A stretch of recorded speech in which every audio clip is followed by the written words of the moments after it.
शेतमजूर आम्हाला लुटतो, शेतमजूर आम्हाला लुटतो. अरे तुम्ही शांततेने ऐका.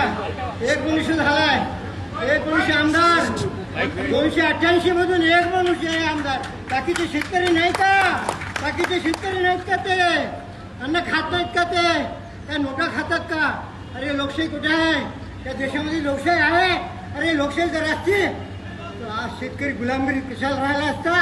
आज 77 वर्षांमध्ये शेतकऱ्याला गुलामगिरी कोण ठेवली? या पार्टीच्या लोकांनी ठेवली.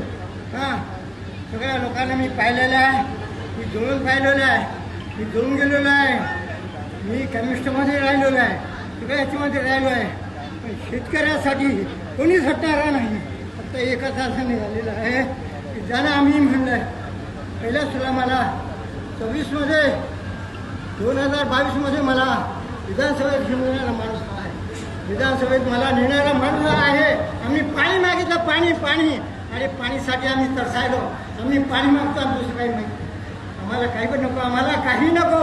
आम्हाला फक्त आम्ही पिकवल्या कष्टाचं धाम दे. अरे तुम्ही बोलता जसं चाला ना. अरे तुम्हाला सगळ्याच्या घरी मी जाऊन आलो, शरद पवारच्या घरी जाऊन आलो. 2000 एकर जमीनचा मालक आहे. 2000 एकर सगळे एका जागी राहते, सगळे आहे. तिथे माझी नात दिलेली आहे.